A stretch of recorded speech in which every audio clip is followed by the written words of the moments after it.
ಮೊದಲನೇದಾಗಿ ನಮ್ಮೆಲ್ಲರ ಪ್ರೀತಿಯ ಶಂಕರ್ ನಾಗ್ ಸರ್ ಅವರ ಹುಟ್ಟುಹಬ್ಬ ಇವತ್ತು. ಅವ್ರನ್ನ ನೆನೀತಾ, ಅವರ ಗತವೈಭವನ ನೆನೀತಾ ಮಾತ್ರ ಪ್ರಾರಂಭ ಮಾಡ್ತೀನಿ. ಒಂದು 150 ಸಲ ಬಂದಿರಬೇಕು ಇಷ್ಟು ಜನ ಇವತ್ತೇ ನೋಡಿದ್ ನಾನು ಮಂತ್ರಿ ಮಾಳಲ್ಲಿ. ಎಲ್ರು ಹೇಗಿದ್ದೀರಾ? ಎಲ್ರು ಹೇಗಿದ್ದೀರಾ? ಬಹಳ ಜನ ನನ್ ಕೇಳ್ತಿರ್ತಾರೆ, ನೀವು ಸಿನಿಮಾಗೆ ಏನಕ್ಕೆ ಬಂದ್ರಿ, ನಾಯಕ ನಟ ಆಗ್ಬೇಕು ಅಂತ ಏನಕ್ಕೆ ಅನ್ಕೊಂಡ್ರಿ ಅಂತ. ಸುಮಾರು ಘಟನೆಗಳಿದೆ, ಸುಮಾರು ವ್ಯಕ್ತಿಗಳಿದ್ದಾರೆ. ಆದ್ರೆ ಒಂದು ಘಟನೆ ನನ್ನ ಮನಸ್ಸಿನಲ್ಲಿ ಚಿರಸ್ಥಾಯಿಯಾಗಿ ಉಳಿದಿದೆ. ತುಮಕೂರು ಜಿಲ್ಲೆಯ ಚಿಕ್ಕನಾಯಕನಹಳ್ಳಿಯಲ್ಲಿ ಒಮ್ಮೆ ಅರ್ಜುನ್ ಜನ್ಯ ಸರ್ ಬಂದಿದ್ರು. ಒಂದು ಕಾರ್ಯಕ್ರಮದಲ್ಲಿ ಅವರು ಪ್ರಾರಂಭ ಮಾಡಕ್ಕಿಂತ ಮುಂಚೆ ಒಂದಷ್ಟು ಹೆಸರುಗಳನ್ನ ತಗೊಂತಾರೆ. ಮೊದಲು ದೇವ್ರನ್ನ ನೆನೆಸ್ಕೊಂಡು ಆಮೇಲೆ ಇನ್ನೊಂದು ಹೆಸರನ್ನ ತಗೊಂಡ್ರು. ಆ ಹೆಸರು ತಗೊಂತಿದ್ದಂಗೆ ಅಲ್ಲಿದ್ದಂತ ಜನಸ್ತೋಮ ನಡ್ಕೊಂಡಂತ ರೀತಿನ ನಾನು ಗಮನಿಸ್ತಾ ಇದ್ದೆ. ಆ ಹೆಸರೇ ಕಿಚ್ಚ ಸುದೀಪ್. ನಾನು ಅನ್ಕೊಂಡೆ, ಅಲ್ಲ ಗುರು, ಈ ಹೆಸರು ಹೇಳ್ತಿದ್ದಂಗೆ ಜನ ಹಿಂಗ ಆಡ್ತಿದ್ದಾರೆ, ಇನ್ನು ಆ ವ್ಯಕ್ತಿನೇ ಬಂದ್ರೆ ಇನ್ನಂಗಿರುತ್ತೆ ಅಂತ. ಬಂದಿದ್ದಾರೆ.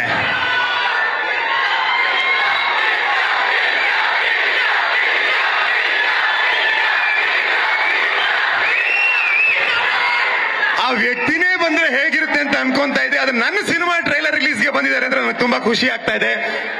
ತುಂಬಾ ಖುಷಿ ಸರ್, ನೀವು ಬಂದಿರೋದು, ನೀವು ನಮ್ಮ ಗತವೈಭವ ಚಿತ್ರಕ್ಕೆ ಬೆನ್ನೆಲುವಾಗಿ ನಿಂತಿರೋದು ನಮ್ಗೆ ಬಹಳ ಖುಷಿ ಇದೆ.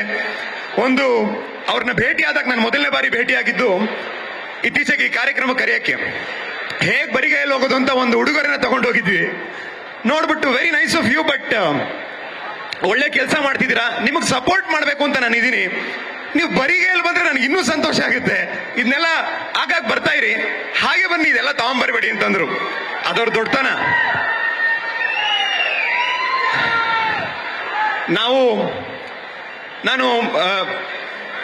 ನಾನು ಲಂಡನ್ ನಲ್ಲಿ, ಬ್ರಿಟನ್ ನಲ್ಲಿ LLB ಮಾಡಬೇಕಾದ್ರೆ 3 ವರ್ಷಗಳ ಕಾಲ ಬೇರೆ ಬೇರೆ ಚಿತ್ರಗಳ ತುಣುಕುಗಳನ್ನ ಒಂದಷ್ಟು ತೆರೆ ಮೇಲೆ, ಒಂದಷ್ಟು ಮಿರರ್ ಮುಂದೆ ಪ್ರಾಕ್ಟೀಸ್ ಮಾಡ್ತಾ ಇದ್ದೆ. ಅದಾದ್ಮೇಲೆ ನಾನು 2017ಕ್ಕೆ ಭಾರತಕ್ಕೆ ಬಂದಾಗ ಬೀದಿ ನಾಟಕ, drama, short movie, martial arts, gymnastics, dance, 20 kg ದೇಹದ ತೂಕ ಇಳಿಸೋದು, ಅಭಿನಯ ಶಾಲೆಗಳಲ್ಲಿ ತರಬೇತಿ ತಗೊಳ್ಳುವಂಥದ್ದು, ಮತ್ತೆ ಆಕ್ಟಿಂಗ್ ವರ್ಕ್ಶಾಪ್ಸ್ ಮಾಡುವಂಥದ್ದು, ಈ ತರ ತಯಾರಿಗಳು ಮಾಡ್ಕೊಂತ ಇದ್ದೆ. ಅದಾದ್ಮೇಲೆ ಸಿಂಪಲ್ ಸುನಿ ಸರ್ ಅವರ ಒಂದು ಇಂಟ್ರೊಡಕ್ಷನ್ ಆಯ್ತು. ಅವ್ರ ಜೊತೆ ಭೇಟಿಯಾಗಿ 1.5 ವರ್ಷ 2 ವರ್ಷ ಅವ್ರ ಜೊತೆ ಒಂದು ಪ್ರಯಾಣ ಆಯ್ತು. ಅದಾದ್ಮೇಲೆ 2022ಕ್ಕೆ ಗತವೈಭವದ ಚಿತ್ರೀಕರಣ ಪ್ರಾರಂಭ ಆಯ್ತು. ಅಲ್ಲಿಂದ 3 ವರ್ಷ ಹಿಡಿತು. ಅಲ್ಲಿಗೆ ನಾನು ನಟನೆ ಆಗಬೇಕು ಅಂತ ಹೇಳಿ ಪ್ರೊಫೆಷನಲ್ ಟ್ರೈನಿಂಗ್ ನ ಪ್ರಾರಂಭ ಮಾಡಿ 8 ವರ್ಷಗಳಾಯ್ತು. ಎಷ್ಟೋ ಬಾರಿ ಅನ್ನಿಸ್ತಾ ಇತ್ತು ನನಗೆ, ಏನಕ್ಕೆ ಇಷ್ಟು ವರ್ಷ ತಗೊಂತಾ ಇದೆ, ಯಾಕೆ ನನಗೆ ಈ ತರ ಯಾಕೆ ಆಗ್ತಾ ಇದೆ, ಇಷ್ಟೊಂದು ಕಾಲ ಯಾಕೆ ತಗೊಂತಾ ಇದೆ, ತುಂಬಾ ಫ್ರಸ್ಟ್ರೇಷನ್ ಆಗ್ತಿತ್ತು, ನೋವಾಗ್ತಿತ್ತು ಮನಸ್ಸಿಗೆ. ಆಗ ನಾನು ಕಿಚ್ಚ ಸುದೀಪ್ ಸರ್ ನಾನು ಆಪ್ಸ್ಕೊಂತ ಇದ್ದೆ. ಏನಕ್ಕೆ ಅಂದ್ರೆ 1996ರಲ್ಲಿ ಜನವರಿ ತಿಂಗಳಲ್ಲಿ ಅವರ ಮೊದಲನೇ ಸಿನಿಮಾದ ಮುಹೂರ್ತ ನಡೆಯುತ್ತೆ. 10 ದಿನಗಳ ಕಾಲ ಚಿತ್ರೀಕರಣ ಆಗುತ್ತೆ. ನಾನು ಹುಟ್ಟೋಕು ಮುಂಚೆ 96ರಲ್ಲಿ 10 ದಿನಗಳ ಕಾಲ ಚಿತ್ರೀಕರಣ ಆಗಿ ಆ ಸಿನಿಮಾ ನಿಂತೋಗುತ್ತೆ. ಅದಾದ್ಮೇಲೆ 2ನೇ ಸಿನಿಮಾ ಮುಹೂರ್ತ ಆಗುತ್ತೆ, ಅದು ನಿಂತೋಗುತ್ತೆ. ಮತ್ತೆ 3ನೇ ಸಿನಿಮಾ 1997ರಲ್ಲಿ ತಾಯವ್ವ ಅಂತ ಬಿಡುಗಡೆ ಆಗುತ್ತೆ, 3 ದಿನ ಓಡೋದು. ಅದಾದ್ಮೇಲೆ 4ನೇ ಸಿನಿಮಾ ಸ್ಪರ್ಶ ಬಿಡುಗಡೆ ಆಗುತ್ತೆ, ಒಳ್ಳೆ ಪ್ರತಿಕ್ರಿಯೆ ವ್ಯಕ್ತ ಆಗುತ್ತೆ. ಆದ್ರೆ ಕರ್ನಾಟಕ ಬಂದ್ ಬೇರೆ ಬೇರೆ ಒಂದು ದುರ್ಘಟನೆಗಳಿಂದ. ಅವರ 5ನೇ ಸಿನಿಮಾ ಬಂತು, ಹುಚ್ಚ ಸಿನಿಮಾದಲ್ಲಿ ಕಿಚ್ಚ ಪಾತ್ರ ಮಾಡಿದ್ದು. ನಾನು ಅನ್ಕೊಂತಾ ಇದ್ದೆ, ಇಂಥ ಒಬ್ಬ ಅದ್ಭುತವಾದ ಕಲಾವಿದರಿಗೂ ಕೂಡ 5-6 ವರ್ಷ ಹಿಡಿತಾ, 5-6 ವರ್ಷ ಹಿಡಿತಾ ಜನರ ಮನಸ್ಸಿನಲ್ಲಿ ಒಂದು ಜಾಗ ಮಾಡೋದಕ್ಕೆ, ಒಂದು ಒಳ್ಳೆ ಪಾತ್ರ ಸಿಗೋದಕ್ಕೆ ಇಷ್ಟು ಕಷ್ಟ ಬೀಳ್ಬೇಕಾಯ್ತು. ಅವರೇ ಇಷ್ಟು ಕಷ್ಟ ಬೀಳ್ಬೇಕಾಯ್ತು ಅಂತಂದ್ರೆ ನಾವು 7-8 ವರ್ಷ ಶ್ರಮ ಪಡೋದೇನು ದೊಡ್ಡ ವಿಚಾರ ಅಲ್ಲ ಬಿಡು ಅಂತ. ನಮ್ಮ ತಂದೆಯವರು ಯಾವಾಗ್ಲೂ ಹೇಳ್ತಿರ್ತಾರೆ, ಒಂದು ಶಿಲೆ ಆಗಬೇಕು ಅಂದ್ರೆ ಕಲ್ಲಿಗೆ ಪೆಟ್ಟು ಬೀಳ್ಬೇಕು ಅಂತ. ಬಿದ್ದಿದೆ. 8 ವರ್ಷಗಳ ನಂತರ ಇವತ್ತು ಗತವೈಭವ ಆಗಿದೆ. ನಿಮ್ಮ ಮುಂದೆ ನವೆಂಬರ್ 14ಕ್ಕೆ ಬರ್ತಾ ಇದ್ದೀವಿ.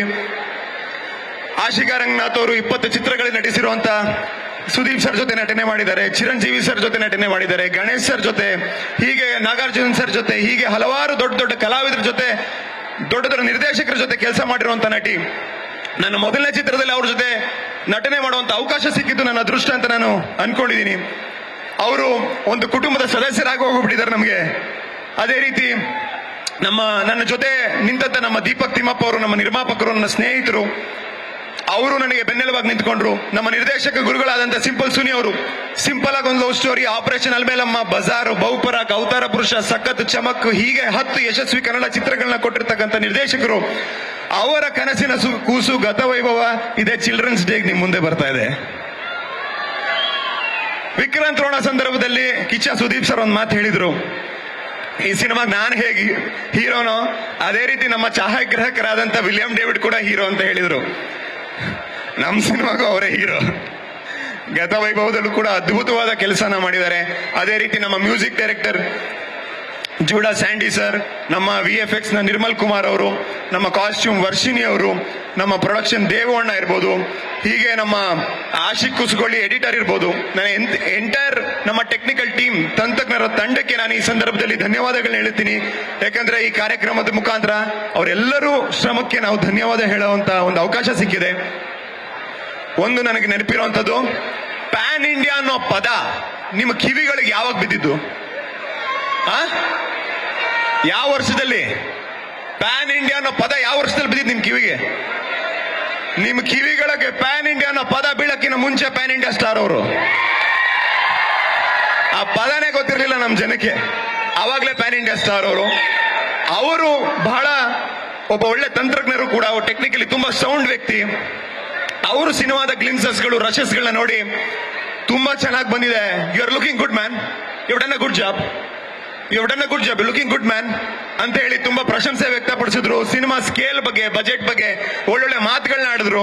ಈಗಲೂ ಕೂಡ ಮಾತಾಡ್ತಾರೆ ನನ್ನ ನಂತರ. ಸೊ ಅವರಂತ ಒಬ್ಬ ಟೆಕ್ನಿಕಲಿ ವಿಚಾರವಂತರು ಬಂದು ನಮ್ಮ ಸಿನಿಮಾಗೆ ಬೆನ್ನೆಲುಬಾಗಿ ನಿಂತ್ಕೊಂಡಿರುವಂತದ್ದು, ಒಳ್ಳೊಳ್ಳೆ ಮಾತುಗಳನ್ನ ಆಡಿರುವಂತದ್ದು, ನಮಗೆ ಪ್ರೋತ್ಸಾಹ ಕೊಟ್ಟಿರುವಂತದ್ದು ಬಹಳ ದೊಡ್ಡ ವಿಚಾರ. ನವೆಂಬರ್ 14ಕ್ಕೆ ಗತವೈಭವ ನಿಮ್ ಮುಂದೆ ಬರುತ್ತೆ. 4 ಸಿನಿಮಾನ ಒಂದೇ ಟಿಕೆಟ್ ದುಡ್ಡಿಗೆ ನೋಡ್ತೀರಾ? 4 ಸಿನಿಮಾನ ಒಂದ್ ಟಿಕೆಟ್ ದುಡ್ಡಲ್ಲಿ ನೋಡಿದಂಗೆ. ಪುನರ್ಜನ್ಮದ ಕಥೆ ಇದು. ದೇವಲೋಕದ ಸಮುದ್ರ ಮಂಥನದಿಂದ ಹಿಡಿದು 1498ರಲ್ಲಿ ಭಾರತಕ್ಕೆ ಸಮುದ್ರ ಮಾರ್ಗವನ್ನ ವಾಸ್ಕೋಡಗಾಮ ಕಂಡುಹಿಡಿಯೋದ್ರಿಂದ ಹಿಡಿದು ಮತ್ತು 20ರ ಶತಮಾನದಲ್ಲಿ ಒಂದು ಸ್ವತಂತ್ರ ಸಂಗ್ರಾಮದ ಸಂದರ್ಭದಲ್ಲಿ ಒಬ್ಬ ಕಂಬಳ ವೀರನ ಕಥೆ, ಅಲ್ಲಿ ಒಂದು ತುಂಬಾ ಡಿವೈನ್ ಒಂದು ಲವ್ ಸ್ಟೋರಿ, ಒಂದು ನಿಷ್ಕಲ್ಮಶವಾದ ಪ್ರೀತಿ, ಇದೆಲ್ಲದೂ ಕೂಡ ಪ್ರಸ್ತುತ ಇವತ್ತಿಗೆ ಕನೆಕ್ಟೆಡ್ ಅನ್ನೋ ರೀತಿ 4 ಜನ್ಮದ ಕತೆ ಗತವೈಭವ ನಿಮ್ ಮುಂದೆ ಬರ್ತಾ ಇದೆ. ಸುದೀಪ್ ಸರ್ ಕೂಡ ಮೆಚ್ಚಿ ನಮ್ಮ ತಂಡಕ್ಕೆ ಆಶೀರ್ವಾದ ಮಾಡೋದಕ್ಕೆ, ಬೆಂಬಲ ಕೊಡೋದಕ್ಕೆ ಇಲ್ಲಿ ಬಂದಿದ್ದಾರೆ. ಇಷ್ಟು ದೊಡ್ಡ ಸಂಖ್ಯೆಯಲ್ಲಿ ಬರ್ತೀರಾ ಅಂತ ನಾನು ಅನ್ಕೊಂಡಿರ್ಲಿಲ್ಲ. ಎಲ್ಲರೂ ಬಂದಿದ್ದೀರಾ. ನಮಗೂ ಕೂಡ ಸುದೀಪ್ ಸರ್ ಇಂದ ಮಂತ್ರಿ ಮಾಲ್ನ ಈ ತರ ನೋಡುವಂತ ಒಂದು ಅವಕಾಶ ಸಿಕ್ಕಿದೆ. ಹಾಗಾಗಿ ನಿಮ್ಮೆಲ್ಲರಿಗೂ ಧನ್ಯವಾದ ಹೇಳ್ತಾ ನನ್ನ ಮಾತನ್ನು ಮುಗಿಸ್ತೀನಿ. ಜೈ ಹಿಂದ್, ಜೈ ಕರ್ನಾಟಕ ಮಾತು.